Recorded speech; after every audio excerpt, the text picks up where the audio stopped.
Nous, on a besoin des mandats élastiques plutôt que des mandats de plus en plus écourtés. Ça, c'est une vérité. Même si c'est amer, il faut le dire.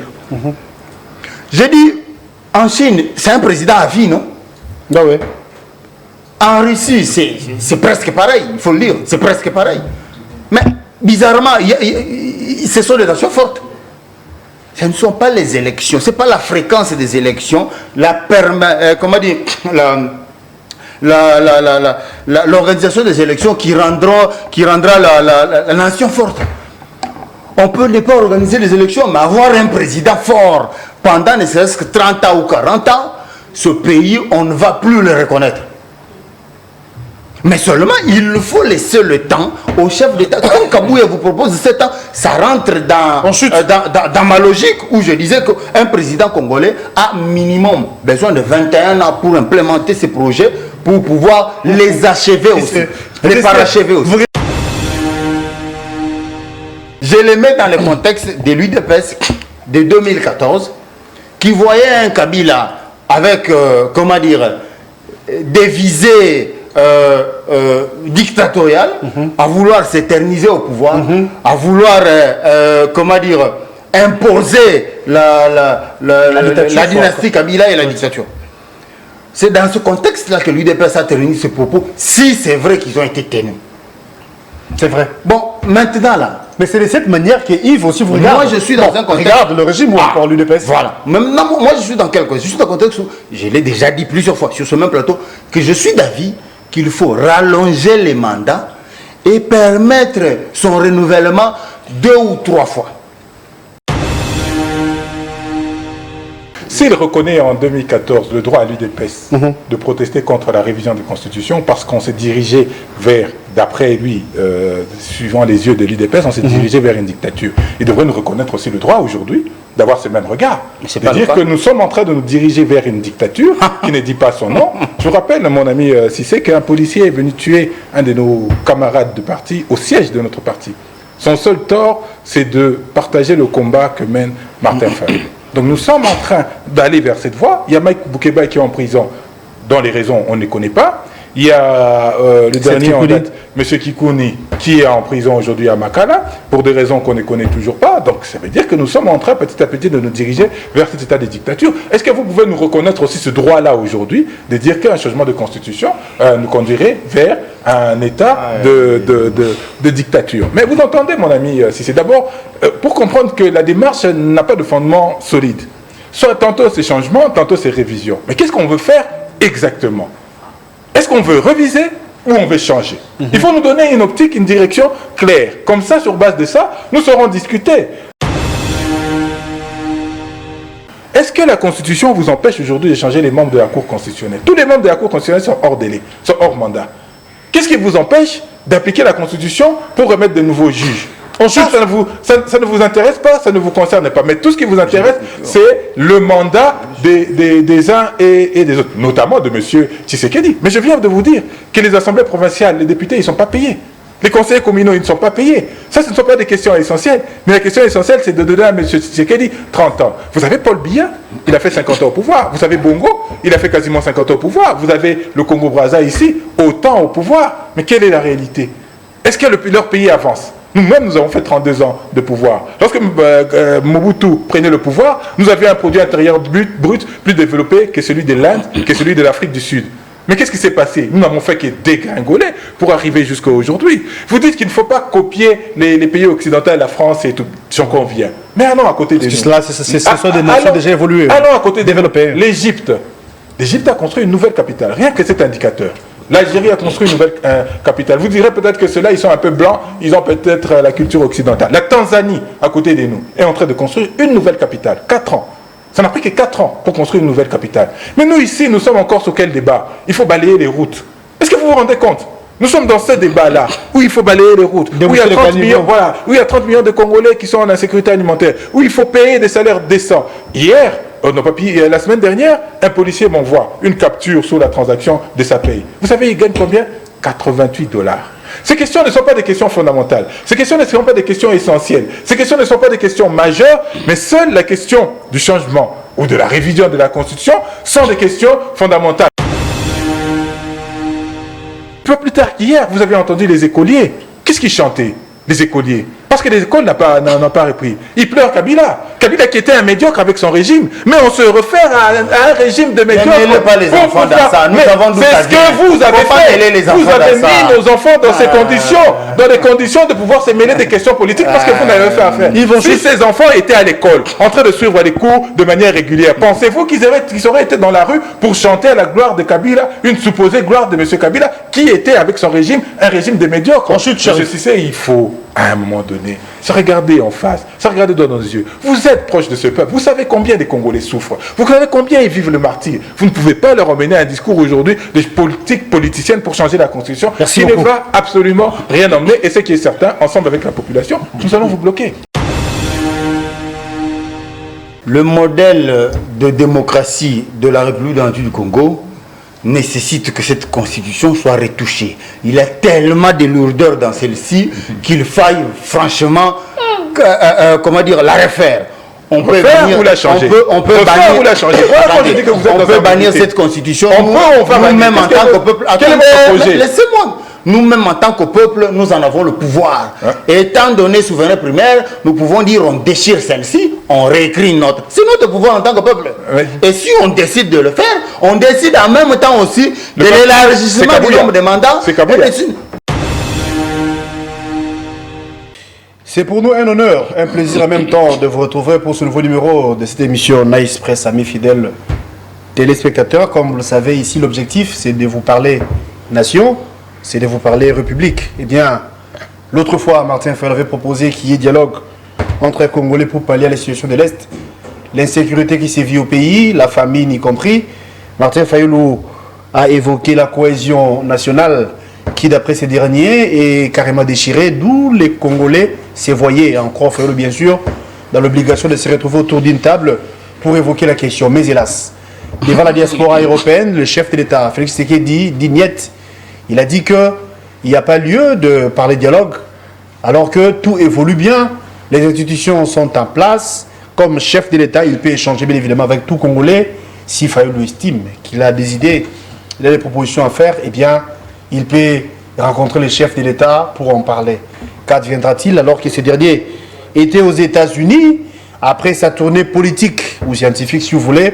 Martin Fayulu va regagner Kinshasa, va regagner la RDC aujourd'hui. Après cette longue tournée, comme j'ai dit il y a peu, est-ce que les dialogues aura lieu plutôt ou pas? Eh bien, nous allons vous en dire plus. Nous parlerons également de cette question qui refait surface. Nous parlons de la révision ou le changement de la Constitution. L'UDPS a donné officiellement sa position via le secrétaire général de ces partis politiques, il reste et en même temps le président d'intérim de ces partis, Augustin Kabouya, qui a lancé, qui a dit clairement plutôt qu'il y a des choses à venir, lui-même en personne, il va entamer une tournée à l'interne, donc dans les différentes provinces, pour sensibiliser la population, question de comprendre qu'il y a lieu de changer ou de réviser la Constitution. Kabouya nous rappelle qu'en 2006, l'UDPS n'était pas partie prenante. L'UDPS n'était pas pour cette actuelle Constitution. Alors, l'histoire nous révèle qu'en 2014, l'UDPS était contre pour qu'il y ait changement de la Constitution. Pourquoi ce revirement? Est-ce pour rester au pouvoir pendant longtemps ou bien pour l'intérêt de la nation? Alors, pour ce faire, des invités sur ces plateaux. Martin Fayulu est représenté par l'entremise de notre ami et frère Yves Badjogo, qui est notre invité de ce matin. Il va prendre la parole pour mettre au point de vue par rapport aux questions évoquées. De l'autre côté, les journalistes, c'est vrai, mais proches de la République. Si c'est Traoré est avec nous, journaliste, je n'ai pas voulu dire proche du pouvoir. Si c'est avec nous, ensemble, l'abattoir rompu, nous allons vous éclairer par rapport aux questions. Je m'en vais saluer Yves Badjogo, à qui j'ai dit bonjour. Bon mercredi à vous. Bonjour. Je veux dire simplement à mon ami Cissé qui peut être à l'aise de se sentir proche de M. Tshisekedi et de son union sacrée, qui ne se cache pas de cela. Comme j'ai toujours dit, ces derniers temps, je rappelle la mémoire ou alors je rappelle les souffrances de mes compatriotes de Kishiché, de Kiwanja, de Rumangabo, de Niragogo et de partout où sévit aujourd'hui la guerre, de Kwamut ici, du plateau de Bateke. Vous les journalistes, vous les avez oubliés, mais moi je ne les oublie pas. En tout cas, on n'a pas oublié, ça c'est vrai. Traoré, restez là et bon mercredi à vous. Merci de l'invitation. C'est vrai que depuis un moment, je n'ai plus, comment dire, fréquenté ce prestigieux plateau. C'est vrai, ça fait longtemps. Je me demandais si j'étais sous embargo, mais qu'à cela ne tienne, j'ai repris le chemin de ce prestigieux plateau. Je rappelle que je suis Cissé Traoré, journaliste indépendant, proche du peuple. Voilà. Alors, Cissé, avec vous, nous allons prendre la première question. Vous êtes assuré que Martin Fayulu avait sollicité un dialogue, d'après Fayulu, pas pour son intérêt, mais plutôt pour l'intérêt de la nation. Mais Félix Tshisekedi a répondu depuis la diaspora, plutôt depuis l'Europe, en présence de la diaspora congolaise, voulais-je dire, qu'il n'y a pas lieu de parler de dialogue, surtout que, encore, le chef de l'État, il se pourrait que ceci soit abouti au partage du pouvoir ou encore des concessions, alors que toutes les institutions fonctionnent normalement. Mais vous et moi, c'est vrai également qu'il y a l'insécurité qui sévit au pays, la famine y compris. Est-ce que Fayulu avait tort? Est-ce que le chef de l'État a raison? Sinon, que pensez-vous de cette proposition faite l'autre fois par Fayulu, qui malheureusement est rejetée par Félix Tshisekedi? C'est la preuve que Tshisekedi n'est pas là où certains le voient. Dans le partage du gâteau, dans le glissement, dans le changement de je ne sais quoi. C'est la preuve irréfutable qu'il n'est pas là-bas, là où certains le voyaient déjà. On l'a déjà vu là-bas alors qu'il n'y a pas mis les pieds. Sa sortie d'hier est, vient taire le débat. Mais il faut, apporter la nuance, c'est que le chef de l'État n'a pas refusé le dialogue.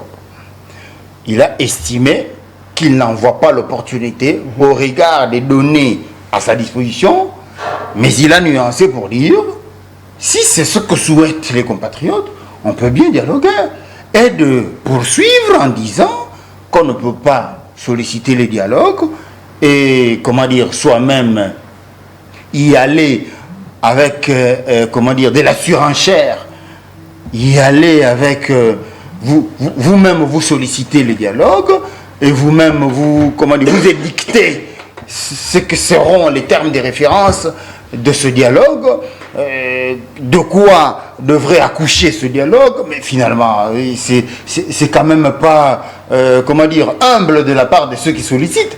Hein? C'est vous qui formulez la sollicitation, mais en même temps, vous semblez déjà décider de comment ça va. Donc tout le monde viendra avec des courbettes autour de vous et discuter autour de ce que vous avez prévu, de ce que vous avez décidé, alors que c'est vous qui avez sollicité. C'est là l'attitude que le chef de l'État a semblé dénoncer. Mais sinon, il n'est pas formellement contre le dialogue. On peut ne pas voir l'opportunité de quelque chose, mais on dit, bon, essayons quand même, on peut le faire. C'est comme ça que j'ai conclu quand j'ai écouté le discours du président de la République.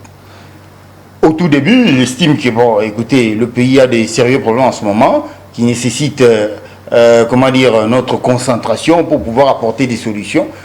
Mais je ne vois pas d'opportunité de dialogue et de surcroît qui pourrait aboutir à ce que vous avez dit tout à l'heure.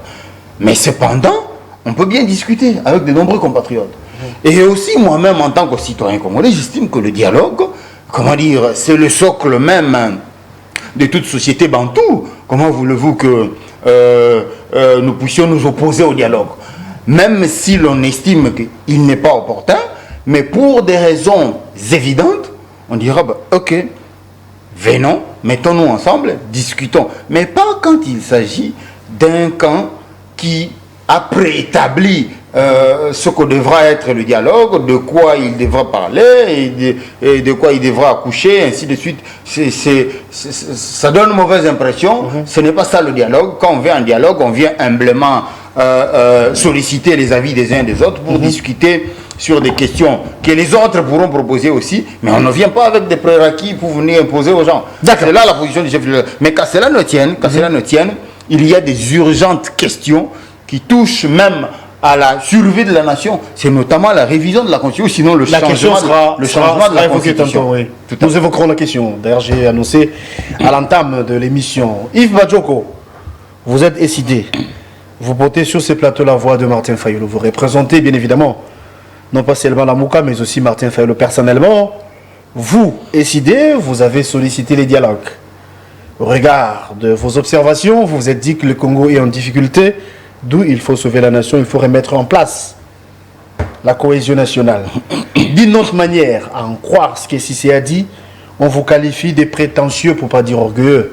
Vous proposez, vous donnez les termes de référence, vous donnez même les déroulements de ces derniers, et les chefs d'État d'Ignette, ça ne devrait pas, ou encore ça ne va pas non plus se passer comme ça. Nous avons comme l'impression que la demande qui était vôtre est rejetée. Quelles sont vos impressions par rapport à ça? Merci pour la question, mais avant, je voudrais d'abord faire un détour. J'observe qu'aujourd'hui, beaucoup de politiciens se lancent dans une activité spécifique, une activité particulière. C'est la création d'écoles. Essayez de regarder le microcosme scolaire, vous allez voir qu'il y a beaucoup de politiciens aujourd'hui qui sont aujourd'hui patrons des établissements scolaires. Cet état des choses n'est pas anodin. Nous sommes le 2 octobre, comme à mon habitude, je vais alerter, simplement parce que nous savons que les questions électorales se déroulent, particulièrement le vote, dans les établissements scolaires. Et aujourd'hui, certains politiciens véreux, comme d'habitude, anticipent cette question, ouvrent des établissements scolaires qui demain deviendront des centres d'enrôlement et de vote pour contrôler la situation. Voilà, pour contrôler la situation et perpétrer leur forfait. Donc j'attire l'attention de tout le monde. Beaucoup de gens ne se rendent pas compte. Moi, franchement, c'est une belle observation en tout cas. J'ai l'avantage d'observer. Mais sinon, c'est une réalité. Vous verrez que ça va se multiplier encore. C'est déjà en train de s'installer. Ils préparent la tricherie lors des prochaines élections. Mais pour revenir à la question, nous n'avons pas sollicité le dialogue. Nous sommes à l'initiative d'un dialogue. Vous savez, Martin Fayulu, c'est un leader politique, c'est un leader social, et la détérioration de la vie du tissu économique, social, politique, sécuritaire dans notre pays ne peut pas le laisser indifférent. Il faut montrer l'orientation. Je rappelle ici que nous sommes les premières victimes du hold-up électoral de 2018 et du simulacre d'élection de 2023. Donc notre démarche, si on devait rester sur des sentiments personnels, ne pouvait pas aller dans une initiative où il fallait mettre tout le monde autour du table, notamment les organisateurs du hold-up électoral, M. Kabila, le bénéficiaire, M. Tshisekedi, sur une même table pour discuter. Nous disons que la République est plus importante et qu'il faut sauver parce qu'elle est en danger. Mais je pardonnerai à Cissé parce qu'il a peut-être oublié que M. Tshisekedi n'est pas toujours au courant des choses. Parce que lorsqu'il dit qu'il n'y a pas de crise politique, mais que son parti politique initie une démarche pour réviser la Constitution, alors on se demande on est dans quel monde. S'il n'y avait effectivement pas de crise politique, qu'est-ce qui motiverait le changement de la Constitution? On en discutera dans le deuxième point. Mais lorsque 115 localités de notre République, 115 localités de notre parti ne sont pas sous contrôle d'un gouvernement central, est-ce que ceci ne constitue pas une crise sécuritaire? Lorsque aujourd'hui les FRDC qui étaient alliés hier au Ouazalendo commencent à se battre entre eux, est-ce qu'aujourd'hui il n'y a pas un problème sécuritaire? Lorsque aujourd'hui la vie économique est devenue un calvaire pour tous les citoyens, pour tous les Congolais, est-ce qu'il n'y a pas une crise sociale? Il faut dire à M. Tshisekedi que la crise n'est pas que politique. Certes, nous cristallisons la crise au niveau politique, mais la crise est multisectorielle. Vous avez vu les députés provinciaux, 6 mois d'impayement. Vous avez vu les conseillers communaux depuis 9 mois, oui. Depuis qu'ils ont été élus. Jamais touché ce qu'il aurait fait de droit. De ça. Vous avez vu les anciens membres du cabinet Sama Lukonde, qui jusqu'à aujourd'hui continuent de pleurer. Il y a l'ancien premier ministre Samatata qui réclame 1,9 milliard de dollars au gouvernement. Et d'ailleurs, il bloque l'entrée en fonction des nouveaux cabinets parce qu'ils se disent... Non, pas millions, voulais-je dire. Qu'ils devaient toujours être là. Vous avez vu la crise qu'il y a eu à Makala, qui est révélateur. Il y a eu une crise à Makala, il y a eu des problèmes, on les a sortis aujourd'hui et ça recrée de l'insécurité au sein de la population dans la ville de Kinshasa. Alors, je me demande, qu'est-ce qu'il faut pour que l'opportunité soit pour que les Congolais se mettent ensemble pour discuter. Je veux rappeler à tout le monde que notre objectif, ce n'est pas le dialogue. Non, notre objectif, c'est de refaire la cohésion nationale. Le dialogue est un élément qui va nous permettre de déclencher ce rétablissement, cette reconstruction de la cohésion nationale que M. Tshisekedi a détruit, avec le tribalisme, avec le clientélisme, avec, tous les affres qu'aujourd'hui nous vivons, que le peuple congolais est en train de vivre aujourd'hui. Mais je veux rappeler à tout le monde que notre volonté de refaire cette cohésion ne nous départit pas de notre qualité de résistants. Nous sommes des résistants. Nous sommes capables de continuer à résister ainsi jusqu'à la fin du mandat de M. Tshisekedi ou éventuellement en application de l'article 64 le mettre dehors. Mais nous disons que la République est plus importante. Il faut sauver la République. Nos divergences, nous les avons. Nous pouvons les continuer après. Mais qu'est-ce qu'on fait des 115 localités qui sont entre les mains de Rwandais aujourd'hui? Qu'est-ce qu'on fait si demain, ces Rwandais qui ont à la tête, qui ont mis une tête de gondole en la personne de Nanga, arrivaient jusqu'ici à Kinshasa? Qu'est-ce qu'on fait? C'est peut-être en ce moment-là que M. Tshisekedi mesurait l'opportunité, l'urgence de se mettre autour d'une table, l'urgence de refaire la cohésion nationale pour faire face à l'adversité. Est-ce que Fayulu ne paye pas les prix de sa dernière sortie médiatique où il a qualifié les chefs d'État, il a perdu un trio, Tshisekedi, Kabila et Kagame, ce sont eux qui sont à la base de ce qui se passe, de la destruction de la nation, de ce qui se passe au pays. C'est par rapport à ça que Tshisekedi a mis frein à ces sujets du dialogue. Est-ce que ce n'est pas le cas? Non, mon co-débatteur Cissé a dit tout à l'heure qu'il y avait de l'arrogance, qu'on venait avec un cahier des charges pour les terminer. Mais c'est tout à fait cohérent. Nous avons montré la direction à suivre et nous avons proposé. Nous n'avons pas la science infuse. C'est une proposition que nous mettons sur la table qui peut être discutée avec les parties prenantes, notamment Katumbi, Tshisekedi, Kabila, la société civile, autour de nos pères spirituels. Mais vous inquiétez pas, ça arrivera. Nous sommes le 2 octobre. Je vous assure. Et vous pouvez... Peu importe le temps que ça peut prendre, ça arrivera. Ça arrivera. Parce que la situation... le régime de M. Tshisekedi a prouvé toutes ses limites dans son incapacité à gérer la République. La situation ira de mal en pire. Nous l'avions dit, vous savez, lorsque Bunagana était menacé, nous avions dit aux uns et aux autres que Bunagana va tomber. Faisons attention, il faut que nous puissions rectifier les tirs. Ils ne nous ont pas écoutés. Aujourd'hui, nous avons 115 localités. La situation va aller comme ça, en s'empirant, parce qu'aujourd'hui, M. Tshisekedi n'a pas un leadership qu'il propose. Il n'a pas une vision, une proposition politique, sociale, économique, concrète vers laquelle nous sommes en train de nous diriger. Mais vous dites que, voilà, c'est parce qu'on a cité... Non, nous avons dit que notre dialogue, en tout cas, épicentre de la cohésion nationale, sera sur le thème vérité, réconciliation et cohésion nationale. Il faut dire la vérité. C'est une réalité. Effectivement, il y a M. Tshisekedi, M. Kabila, M. Kagame et Museveni qui... il y a encore une quatrième personne. Dit depuis longtemps, depuis toujours, la question de l'instabilité de la partie est connue par ces quatre personnes. C'est une réalité, c'est une évidence. Il ne faut pas avoir peur de le dire. Nous le disons, nous continuons à les dire. Et lorsque nous aurons, pour faire la cohésion nationale, nous allons leur reprocher ça. Et nous avons trouvé tous ensemble des mécanismes qui vont nous permettre d'aller de l'avant. On nous pose la question de savoir, mais est-ce que si vous discutez ensemble, si vous faites votre cohésion nationale, est-ce que ipso facto la guerre finit?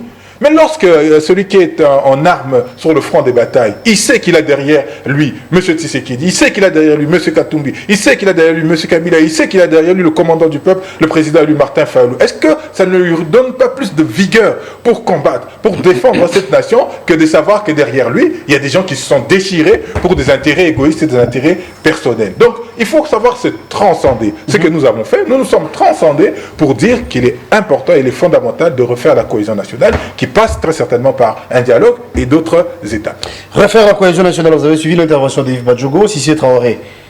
Qu'est-ce que vous dites quand le chef d'État dit clairement qu'il n'y a aucune crise, ni institutionnelle, encore moins politique, alors que vous êtes sans ignorer? Que dirions-nous? C'est la question qu'il a posée et je relaie la même question. Que dirions-nous de nos territoires qui, en nos jours, sont entre les mains des M23, pour ne pas dire carrément de Rwandais? Que dirions-nous des élections organisées l'autre fois? Aujourd'hui, ça continue parce que la CENI avait annoncé tantôt que dans certaines provinces où il n'y avait pas eu d'élection, la CENI va organiser des élections. Quand viendra-t-il au niveau de l'Assemblée nationale? Toutes ces questions nous taraudent.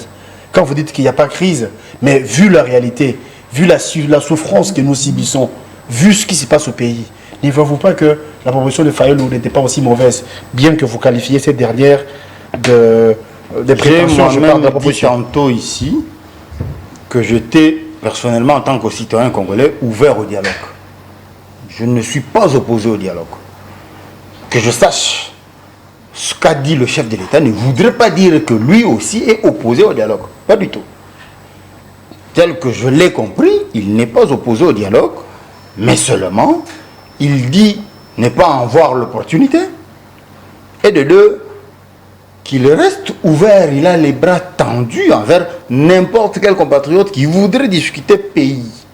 Mais évidemment, on a, stigmatisé le fait que quand on vient pour discuter, on ne vient pas avec son cahier des charges comme pour l'imposer. Encore que c'est lui à qui... Vous avez suivi Yves, ce ne sont pas des impositions. Encore que c'est lui plutôt des propositions. Attendez. Les termes de référence, il a parlé de la vérité, il a parlé de la cohésion, tout ça là. C'est lui à qui vous Parmi les vérités, dialogue. il a dit les 4 têtes là, c'était 3, mais il a rajouté Museveni, 4 têtes là qui sont à la base de nos malheurs. Il a cité Kabila, Tshisekedi, Kagame et Museveni. D'après il ne faudrait pas. D'après Fayoulou, c'est la vérité. Mais encore, ça me choque. Non, mais ce n'est pas les Sidé qui a la vérité concernant la nation. Ce n'est pas les Sidé qui détient la vérité. Donc, si c'est la vérité d'après eux, ça peut ne pas être la vérité d'après quelqu'un d'autre. Vous comprenez? Maintenant, ce qu'il faut dire, c'est que il ne faut pas donner l'impression qu'on va à ce dialogue parce que les Sidé seulement l'a voulu. Non. Et que c'est les idées qui en décident, du contenu et de ce qui va en sortir. Et encore que c'est le chef de l'État à qui vous vous adressez, à qui vous soumettez, l'initiative du dialogue. Vous voulez que celui-ci, non seulement c'est le président de la République, mais c'est un acteur politique. Vous voulez qu'il vienne à ce dialogue. Mais les idées au nom de la LCP déclenchée. Vous ne comprenez pas la procédure, voulais-je dire. Il ne faudrait pas que ce soit un dialogue que les idées patronnent, alors qu'en face, il y a le président de la République qui est au sommet des institutions. C'est ce qui dérange, hein. Il faut pénétrer le discours. C'est non seulement le chef de l'État, mais aussi c'est un acteur politique. Il ne faut pas donner l'impression qu'il vient à ce dialogue à position de faiblesse. Il ne faut pas donner cette impression. C'est mauvais en tant qu'acteur politique de donner une telle image à l'opinion. Voilà là où le bas blesse. On peut bien discuter, mais écoutez, revoyez vos ambitions à la baisse. Vous n'en êtes pas les organisateurs. Vous ne venez pas avec un cahier des choses préétabli que vous avez déjà rendu public et que vous voulez que les autres viennent s'asseoir autour et discuter dessus. C'est comme si vous en deveniez... Ils n'ont pas ce pouvoir d'après vous. Mais c'est comme si vous en deveniez les organisateurs. Encore que, ce qu'il faut dire, c'est que le président de la République, lui-même l'a répété à plusieurs reprises, il l'a récemment dit aussi lors de sa sortie en Europe, comme quoi il a toujours eu les bras tendus. Fayoulou n'a jamais reconnu les Kabila, il est avec Nanga, Katumbi, n'en parlons pas. Il a brossé le tableau exact de ce qui se passe entre acteurs politiques, évidemment entre des piliers, ce qu'on peut considérer comme des gros poissons de la scène politique congolaise. Mais maintenant, dans ce contexte-là, vous voulez que Tshisekedi, président de la République, avec sa famille politique, gérant les institutions, qu'ils viennent comme en position de faiblesse dans un dialogue où tout est déjà organisé par Fayoulou et son incident. Fayoulou devrait procéder comment d'après vous? Comme quoi il viendrait discuter autour de ce qui est déjà arrêté par... Il devrait procéder comment d'après vous? Oui. La procédure est simple. Fayoulou peut voir le président de la République. Fayoulou peut bien voir le président de la République et discuter en tête à tête. Parce qu'il s'agit de l'État, il s'agit de la nation. Il peut ça ne diminuera pas Fayoulou, il ne perdra pas son épaisseur politique s'il demandait à voir le président de la République pour qu'il discute à huis clos, en dehors de ces supputations que les réseaux sociaux et les médias nous balancent, mais au moins ils peuvent se voir. Comme ça, ils se feront mieux comprendre.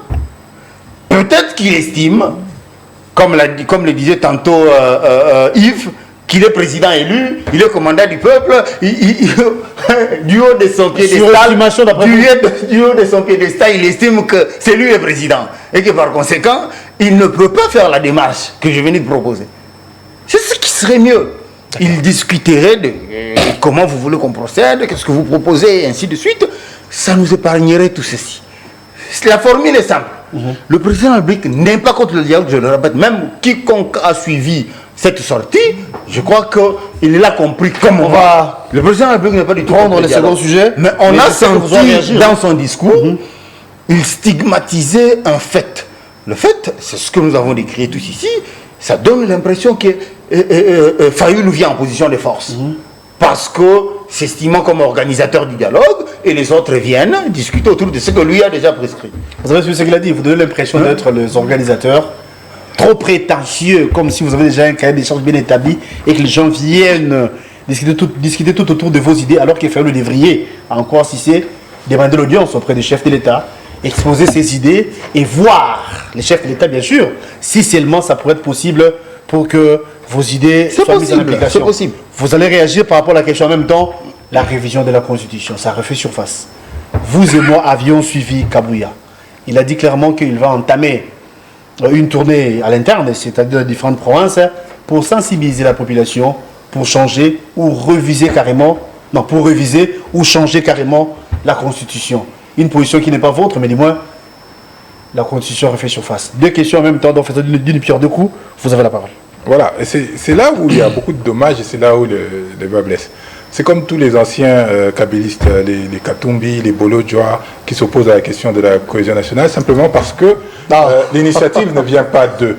C'est ça. On reste sur des questions politiciennes et on s'arrête là. Et c'est ce qui est dramatique. C'est aussi la manière dont vous avez présenté la chose. C'est ce qui est dommage et ce qui est dramatique. Comment c'est la manière dont nous avons présenté la chose? Nous avons présenté la chose de la manière la plus simple. J'invite mon ami Cissé à lire le manifeste de Kisangani, où nous avions déjà mis l'initiative dedans. J'invite mon ami Cissé à lire la proposition de sortie des crises, où nous avions déjà annoncé cette question qui date de très longtemps, cette question de dialogue. S'ils veulent s'accaparer de la paternité, ce n'est pas ça qui nous retient.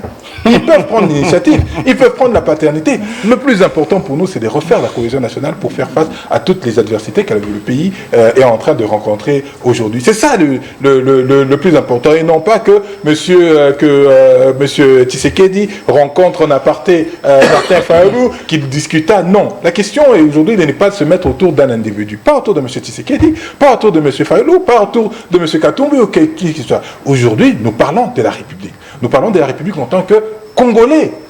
Mais même vous, mon très cher, vous avez votre femme, dès que vous avez des problèmes, et ben on vous met au même pied des stades, on vous fait rencontrer, vous discutez en tant que frères et sœurs, en tant que membres d'une famille, pas avec des niveaux hiérarchiques particuliers où certains doivent avoir prépondérance sur les autres. Non, justement ce qu'on vous reproche. Ici, c'est question de la République. Nous parlons des Congolais. C'est par essence que nous sommes Congolais.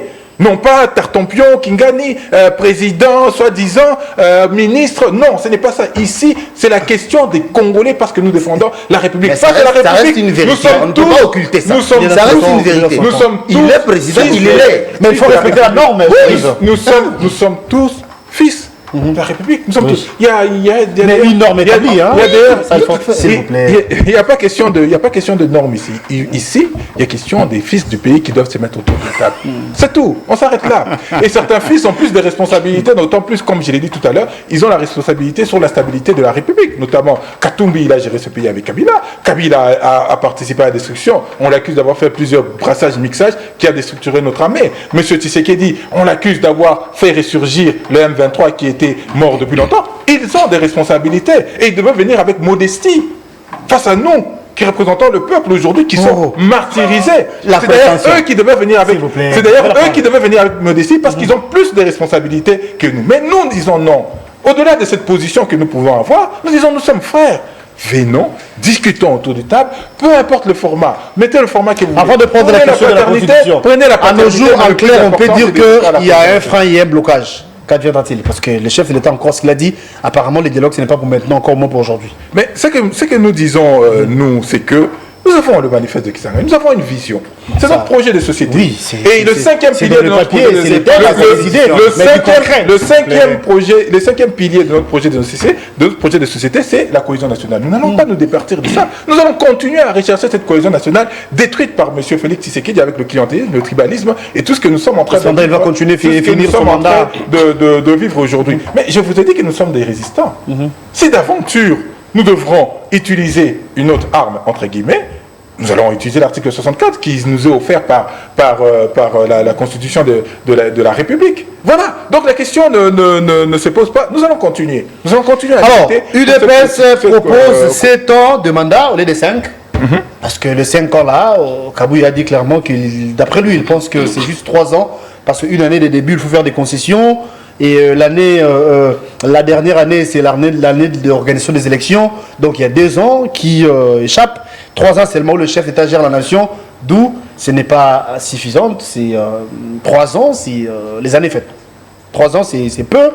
On peut proposer 4. On parle de révision au changement de la Constitution, qui est la position de décider, ou encore vous, en tant que Congolais, quelle lecture faites-vous par rapport Mais à vous ça? savez, lorsqu'ils ont fait leur simulacre d'élection, je leur ai dit, vous n'avez que 3 ans. Faites attention. La première année, elle va passer vite. La première année, vous aurez du mal à mettre en place les cabinets. D'abord, ils ont pris du temps pour choisir les ministres. Et puis après, je leur avais dit qu'ils vont passer toute l'année à vouloir mettre en place les cabinets. La preuve, même Mme Soumino, la première ministre de son État, n'a pas de cabinet à elle. Elle hérite le cabinet de Lukonde qui continue à exercer jusqu'à aujourd'hui. Je leur avais dit que c'était problématique. Et je leur avais dit que la dernière année, c'était une année électorale et que, voilà, politiquement, ça leur posait des problèmes. Mais qu'à cela ne tienne, s'ils disent aujourd'hui que 5 ans, ce n'est pas suffisant, mais demain, 7 ne sera pas suffisant, parce que la première année sera toujours la première année où on met en place les institutions, et la dernière année sera toujours une année électorale. Ils vont dire, non, 5 ans, c'est peu, il faut aller plus loin, donnons 10 ans, donnons 15 ans. Mais le problème n'est pas là. Le problème, c'est qu'est-ce que vous avez fait avec le temps que vous avez? Qu'est-ce que vous avez fait avec les 3 années que vous avez pu avoir à disposition? Très bien. Non, pas 3 années, parce que M. Tshisekedi a continué son mandat après son simulacre d'élection. Donc, qu'est-ce qu'il devrait faire un minimum avec les 4 années que vous avez fait? Vous avez déstructuré le pays, vous avez cassé le pays, vous avez divisé les Congolais. C'est ce qu'ils ont fait. Et ils devraient se remettre en question. Mais c'est quand même extrêmement grave. Étienne Tshisekedi, paix à son âme, se retourne dans sa tombe comme pas possible. Que ce soit aujourd'hui l'UDPS qui porte aujourd'hui les discours que Kabila avait hier. C'est extrêmement grave. Mais lorsque nous vous rappelions que M. Tshisekedi est en deal avec M. Kabila, tout le monde criait, oh non, c'est pas ça. Si d'aventure on va vers un changement de constitution, quelle est l'implication? Que demain, M. Kabila peut se représenter aux élections présidentielles. J'ai suivi ces discours de l'UDPS. Mais c'est aussi clair que ça. Ça veut dire que tout le monde peut battre la terre et le vœu de tous j'allais utiliser un terme, tous ces gens qui sont au PPRD, c'est dramatique. Des professeurs, des dirigeants politiques, des directeurs, ils ont été plusieurs fonctions, mais ils ne jurent que par Kabila. Kabila qui a déjà fait ces deux mandats. Je ne vois pas, après que le président Fayoulou ait fait ces 2 mandats, continuer à dire que Fayoulou doit rester. Sinon, je n'aurais pas appris de Fayoulou. Sinon, je serais un homme sans ambition. C'est extrêmement grave. Comment est-ce qu'on peut s'arc-bouter et se cramponner à vouloir que Kabila revienne alors qu'il a déjà fait 18 années au pouvoir? Donc, l'UDPS aujourd'hui voudrait donner une perche à Kabila pour revenir en responsabilité. Mais là, il ne faut pas je peux demander à Kabouya de rester tranquille. Ça n'arrivera pas. Ça n'arrivera pas. Nous allons les bloquer. En quoi faisons par exemple? Mais nous allons les bloquer. Vous avez vu lorsque le commandant du peuple était arrivé. Vous avez vu les millions de Congolais qui sont venus l'accueillir. Nous sommes en capacité de les remobiliser cette fois-ci pour barrer la route et appliquer l'article 64. Je vais vous revenir. Cette fois-là, ça sera pour la fin. Qui deal avec qui avec qui finalement? Parce que vous dites que Kabila et avec Tshisekedi. Le proche de Kabila dit clairement que Fayoulou et avec Tshisekedi, il y a demandé bien sûr les dialogues. Qui avec qui on ne comprend pas. Mais sinon, avec vous, la question c'est rapport avec la Constitution. L'UDPS pense mobiliser les peuples pour changer ou réviser la Constitution. Alors que, en 2014, l'UDPS avait dit clairement que en aucun cas on peut toucher à ne serait-ce que plutôt à un point ou un article de la Constitution. Ce sont des propos à mettre dans le contexte. Oui. Je ris. Parce que c'est la même Constitution, rien n'a changé. Quand Kabila a été au pouvoir, on ne peut pas toucher au changement de la Constitution. Je constate aujourd'hui, pourquoi c'est la prétention? Il parle des millions de Congolais qu'il pourrait mobiliser comme pour goûter. C'est grandiloquent quand même comme propos. Vous vous attribuez tellement de l'épaisseur politique que vous n'avez pas en réalité. Le chef de l'État vous l'a prouvé. Il a eu combien de pourcents aux élections de 2023? Les élections ne faut pas être comme si c'est... Parlez de la Constitution, vous voyez, attendez, je suis d'abord dans ce qui concerne l'épaisseur politique. Parce que l'élection a voulu attribuer à Fayoulou. L'union sacrée on remet en cause. Attendez, oui, mais laissez-moi évoluer, cher Non, je ne vous empêche pas, voyons. La Constitution, ok, venons à la Constitution. La Constitution elle-même n'interdit pas qu'on la retouche. Tout à fait. Mais toi, ça te dérange pourquoi qu'on retouche la Constitution? Finalement, tu es qui même? Parce qu'elle-même ne dit pas qu'on ne peut pas me toucher. On peut me toucher. Elle-même établit les modalités. Il y a certains articles qui sont verrouillés. Attendez. Notamment les mandats Le fait pour les gens de rendre tabou le débat sur la révision constitutionnelle me paraît, je ne sais pas quel est le mot que je devrais utiliser, mais c'est inquiétant quand même. C'est inquiétant. Pourquoi est-ce qu'on parle de révision de la Constitution? Ça irrite. Pourquoi? Comme si c'est un tabou. Est-ce que c'est interdit? On dit non, le moment, c'est écrit où qu'on devrait observer tel moment, tel. Mais finalement. Mais c'est le même comportement de la qu'a même l'UDPS en 2014. Quand la question était sur vous table. avez tantôt dit ici que, je ne parle pas au nom de l'UDPS, vous avez tantôt dit ici que j'étais journaliste indépendant proche du peuple. On réfléchit autrefois. Et à ce titre-là, je donne des arguments qui me paraissent vrais et fondés. Voilà pourquoi je dis, un texte de loi qui lui-même a prévu comment le réviser, devrait faire quand même de temps en temps sujet de débat pour sa révision. Mais le fait que ça énerve les gens, c'est ça qui me paraît dangereux. On n'est plus en démocratie. Pourquoi vous interdisez aux gens de réfléchir autour de la révision? Voilà pourquoi j'ai dit. Même, s'il vous plaît, je relance. Même IDPS qui avait dit clairement qu'en 2014, on ne peut en aucun cas changer ou réviser la Constitution. La même Constitution, bien sûr. Aujourd'hui, UDPS revient pour dire qu'il y a de quoi changer, il y a de quoi réviser. Ne voyez-vous pas qu'il y a une idée cachée derrière? Déjà, il faut dire que ces propos-là, je n'en ai pas connaissance. Mais je si ces propos-là... Je vous affirme, le secrétaire général de l'UDPS, qui dirait c'est le président, l'a dit. La chose, c'est que vous ne me laissez pas évoluer. Je dis que je n'ai pas connaissance, mais si c'est vrai que ça a été... C'est vrai, il fallait me laisser. Voilà pourquoi je vous confirme, je vous confirme. Nous sommes à la télévision, si c'est... Je dis ceci, si c'est vrai que ces propos ont été tenus... C'est vrai, ne doutez pas. Moi, je les mets dans le contexte... C'est là où je suis, il ne faut pas douter. Dans le contexte... Nous sommes à la télévision, je vous le confirme. Attendez, mais calmez-vous. Vous avez la parole. Je les mets dans le contexte de l'UDPS de 2014 qui voyait un Kabila avec, comment dire, des visées dictatoriales, à vouloir s'éterniser au pouvoir, à vouloir, comment dire, imposer la dynastie Kabila et la dictature. C'est dans ce contexte-là que l'UDPS a tenu ses propos, si c'est vrai qu'ils ont été tenus. C'est vrai. Bon, maintenant là. Mais c'est de cette manière que Yves aussi vous regarde. Moi je suis dans un contexte. Regarde le régime ou encore l'UDPS. Voilà. Maintenant, moi je suis dans quel contexte? Je suis dans un contexte où, je l'ai déjà dit plusieurs fois sur ce même plateau, que je suis d'avis qu'il faut rallonger les mandats et permettre son renouvellement 2 ou 3 fois. Les nations africaines n'ont pas à calquer leur système de démocratie sur les autres. Ce sont des nations qui ont déjà tout construit. Ils ont déjà tout fait. Aujourd'hui, un président peut arriver en 4 ans seulement et faire grand chose dans un pays comme les États-Unis d'Amérique. Mais en 4 ans, un président ne saura pas faire ce que celui des Américains ferait. Ouais. On a beaucoup de chemin à faire. On ne peut pas se comparer. Nous, on a besoin de mandats élastiques plutôt que des mandats de plus en plus écourtés. Ça, c'est une vérité. Même si c'est amer, il faut le dire. J'ai dit, en Chine, c'est un président à vie, non? Ah ouais. En Russie, c'est presque pareil, il faut le dire, c'est presque pareil. Mais bizarrement, ce sont des nations fortes. Ce ne sont pas les élections, ce n'est pas la fréquence des élections, l'organisation des élections qui rendra la nation forte. On peut ne pas organiser les élections, mais avoir un président fort pendant ne serait-ce que 30 ans ou 40 ans, ce pays, on ne va plus le reconnaître. Mais seulement, il faut laisser le temps au chef d'État. Comme Kabouya vous propose 7 ans, ça rentre dans ma logique où je disais qu'un président congolais a minimum besoin de 21 ans pour implémenter ses projets, pour pouvoir les achever aussi. Les parachever aussi. Vous risquez gros. Attendez, laissez-moi. Je suis en train de réfléchir. Attendez, je vais vous dire. Vous savez, en Afrique ici, vous risquez gros, cher ami. Si un président... Je vous donne un exemple.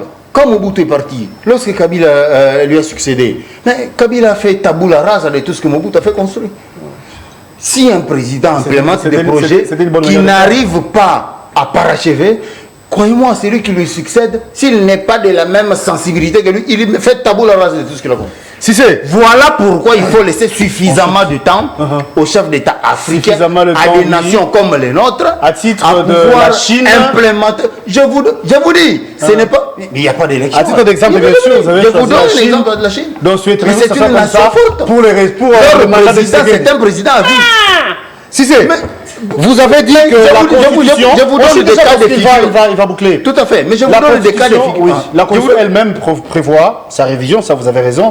Mais la Constitution aussi a verrouillé certains articles qu'on ne peut en aucun cas, la même Constitution d'ailleurs, qu'on ne peut en aucun cas toucher ou réviser. Sinon, cas deviendra-t-il... Mais on peut changer de constitution. Notamment changer de les constitution durées du et mandat. passer à la 4e République. Ça, c'est pas interdit. Ok. Ça, c'est pas interdit. On Merci peut changer beaucoup. de constitution. Merci, Et Cissé. d'ailleurs, sous d'autres cieux, certains sont à la 5e République, d'autres sont à la 8e, et ainsi de suite. Où est le problème? Donc, d'après vous, l'idéal serait de changer carrément la Constitution. C'est ce que je propose. Parce que j'aborde la question concernant le mandat présidentiel. Ce sont des dispositions verrouillées, non? Donc, Mais ensuite, par exemple, le président clairement, ce a que dit- je dis, c'est que Et on peut prendre ça comme changeons modèle. cette constitution. On n'a pas à calquer notre modèle de démocratie sur les Américains et les Français. Merci beaucoup. Ils ont déjà tout fait. Merci d'être Nous, on venu. a encore long chemin à faire. Si c'est travaillé pour la disponibilité, partie remise, on peut vous retrouver prochainement. Tout à fait. Merci Quand il d'être s'agit venu des encore ce questions matin. qui concernent mon peuple, moi en tant que journaliste proche du peuple, indépendant, je me fais disponible pour répondre à lui. Merci beaucoup. Yves, en guise de conclusion, bien évidemment, vous avez suivi l'intervention de Cissé.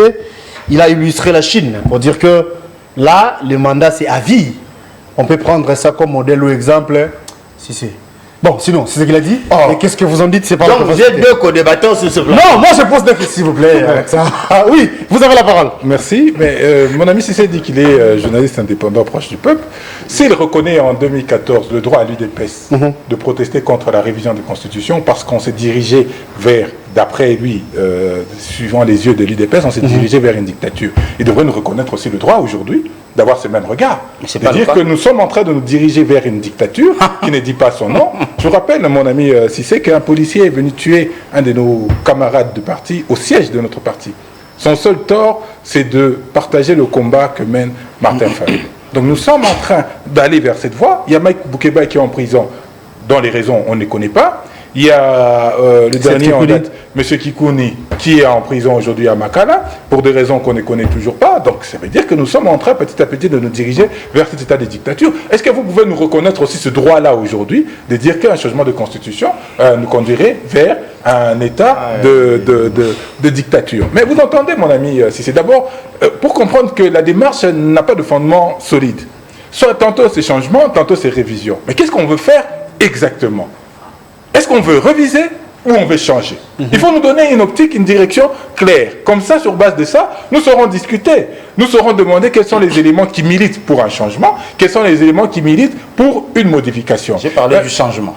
Mon ami, non, mais vous êtes ambigu. Monsieur Kabouya, que vous ne reconnaissez pas aujourd'hui, dit tantôt changement, dit tantôt modification, alors qu'un supposé éminent scientifique qui s'appelle Mbataki de son parti disait que c'était la meilleure constitution que nous n'avions eue.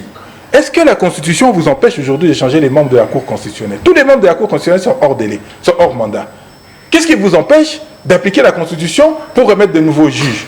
Ensuite, ça ne vous intéresse pas, ça ne vous concerne pas. Mais tout ce qui vous intéresse, c'est le mandat des uns et des autres, notamment de M.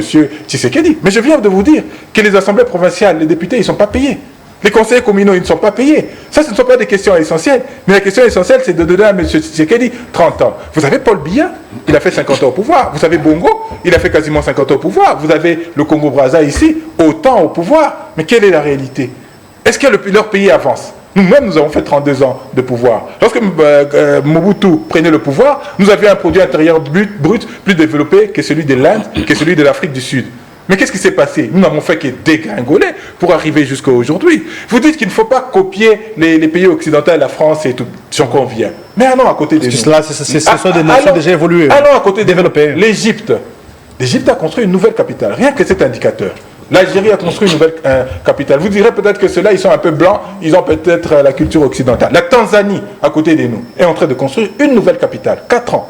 Ça n'a pris que 4 ans pour construire une nouvelle capitale. Mais nous, ici, nous sommes encore sur quel débat? Il faut balayer les routes. Est-ce que vous vous rendez compte? Nous sommes dans ce débat-là, où il faut balayer les routes, où il y a 30 millions, voilà, où il y a 30 millions de Congolais qui sont en insécurité alimentaire, où il faut payer des salaires décents. Hier, la semaine dernière, un policier m'envoie une capture sur la transaction de sa paye. Vous savez, il gagne combien? 88 $. Ces questions ne sont pas des questions fondamentales. Ces questions ne sont pas des questions essentielles. Ces questions ne sont pas des questions majeures, mais seule la question du changement ou de la révision de la Constitution sont des questions fondamentales. Mais mon ami Cissé, qui est un journaliste proche du peuple, s'il vous plaît, les questions moi je n'ai pas sont débattues chaque jour en Conseil des ministres. Je ne vous ai pas Qui vous dit que ce ne sont pas pour boucler. Voilà. Et peu plus tard qu'hier, vous avez entendu les écoliers Qu'est-ce qu'ils chantaient, les écoliers? Parce que les écoles n'ont pas repris. Ils pleurent Kabila. Kabila qui était un médiocre avec son régime. Mais on se réfère à un régime de médiocre. Ne mêlez pas les enfants dans ça. Nous avons c'est ce que vous avez fait. Vous avez mis nos enfants dans ces conditions, dans les conditions de pouvoir se mêler des questions politiques parce que vous n'avez fait affaire. Si ces enfants étaient à l'école, en train de suivre les cours de manière régulière, pensez-vous qu'ils auraient été dans la rue pour chanter à la gloire de Kabila, une supposée gloire de M. Kabila, qui était avec son régime, un régime de médiocre? Ensuite, il faut, à un moment donné, se regarder en face, se regarder dans nos yeux. Vous êtes proche de ce peuple. Vous savez combien des Congolais souffrent. Vous savez combien ils vivent le martyre. Vous ne pouvez pas leur emmener un discours aujourd'hui de politique politicienne pour changer la Constitution qui ne va absolument rien emmener. Et ce qui est certain, ensemble avec la population, nous allons vous bloquer. 2 secondes de grâce, c'est pas là qu'on va se quitter. Le modèle de démocratie de la République du Congo nécessite que cette constitution soit retouchée. Il y a tellement de lourdeur dans celle-ci qu'il faille franchement comment dire, la refaire. On peut bannir ou la changer. On peut bannir ou la changer. On peut bannir cette constitution. Nous-mêmes en tant que peuple. Laissez-moi. Nous-mêmes en tant que peuple, nous en avons le pouvoir. Étant donné souverain primaire, nous pouvons dire on déchire celle-ci, on réécrit notre. C'est notre pouvoir en tant que peuple. Et si on décide de le faire, on décide en même temps aussi de l'élargissement du nombre de mandats. C'est Kabila. Merci à vous deux. Je parle du peuple. Non, mais c'est Kabila qui parle. Merci beaucoup. C'est le peuple. Moi, je suis représentant du peuple congolais. Merci Yves Badjogo. En tant que journaliste, je rappelle que vous êtes ici. Vous étiez là pour le compte de Martin Fayolo. Merci pour la disponibilité. Merci à vous. Merci également ici Traoré d'être de notre ce matin. On peut vous retrouver prochainement, comme on l'a dit tantôt. Merci à vous deux. Bon, tous les programmes sur nos antennes. Retrouvons-nous à 18h. Ça sera la rediffusion de ce numéro. Demain à la même heure, avec le même plaisir pour un nouveau numéro. Merci à Bomolo. Merci à Etandi Jires Mabeka. Brandon, merci pour la réalisation. Merci également à Molo Cantoni qui était du côté de la régie finale, assisté de cette belle dame qui était de l'autre côté. Et quant à moi, j'ai dit tantôt, je vous retrouve prochainement. Surtout, abonnez-vous à Nice Press Télévision, abonnez-vous à la RTVS 1. Merci et à la prochaine.